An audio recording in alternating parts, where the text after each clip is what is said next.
Hey everybody, I am back with another card. This card I created on my live stream last week, and I am now doing the shorter version for those that are not fans of the live stream, so I hope you guys enjoy. If you could do me a favor and give this video a thumbs up, I truly appreciate it. Also, you can share this video on social media, and if you are new to my channel, I hope you subscribe and hit that bell so you're notified every time that I upload. And as always, all of the supplies are listed in the description box down below. They are affiliate links, which means if you click it and make a purchase, I get a small commission. If you are unaware of how that works, I did a full video on all of that, and I will have it linked in the upper right hand corner for you.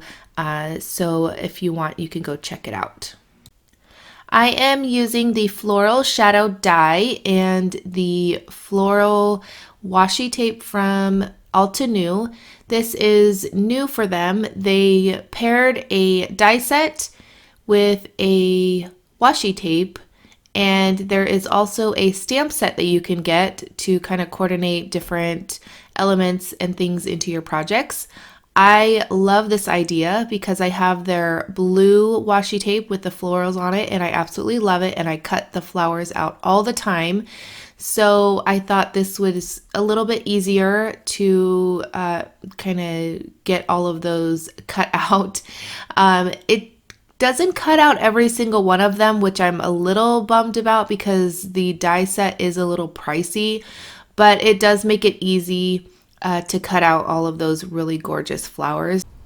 I added the washi tape to white cardstock and black cardstock, and as you can see, depending if you use the white or the black, it does change the look of the floral image just a little bit because there is still a little washi tape behind that shows through, and I really like that.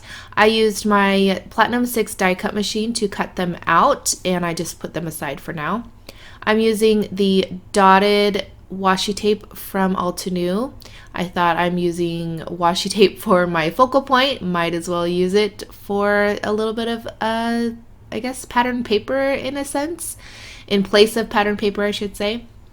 Alright, I am now using some PiXIE spray from Gina Designs, and that just adds a removable adhesive to the back of the stencil, and I am going to be using the embossing paste from Altenew as well, and as you could see, it really helps the stencil to not move around.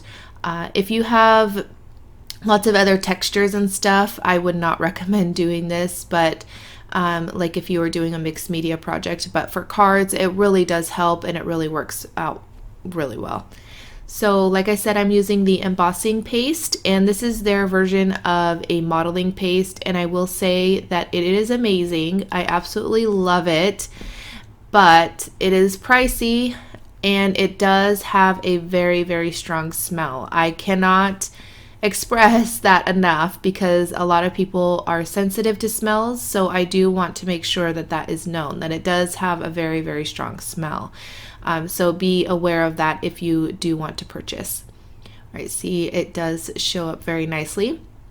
And over on my live stream, I did share how it reacts when you add water and watercolors, different types of sprays, and that sort of thing. So if that's something you're interested in watching, I can either do another video or you can go watch the live stream, and I will have it linked in the upper right hand corner for you guys. So let me know down below if you want me to do a separate shorter video on the embossing paste from Altenew. All right, so I cut out the hello from a die from Altenew. I just decided to do everything Altenew today, and I am now adding some glitter cardstock and a thin strip of black cardstock, and I did cut the hello out from cardstock and foam, like some fun foam. I'm getting ahead of myself.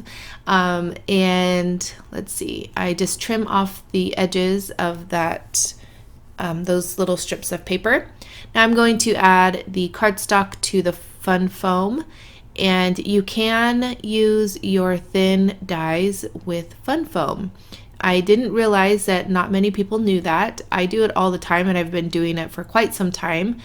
I love doing it because I like to pop up a lot of my sentiments and things, but I don't like to cut out 5 or 6 of the same cardstock die, or cut out the die from cardstock 5 or 6 times. There we go. And so this helps just pop it up, and you only have to die cut it one more time. So I like doing it. You cannot do it with every single die, but for the most part, it does work pretty well with most dies. All right, I am now adding the floral images.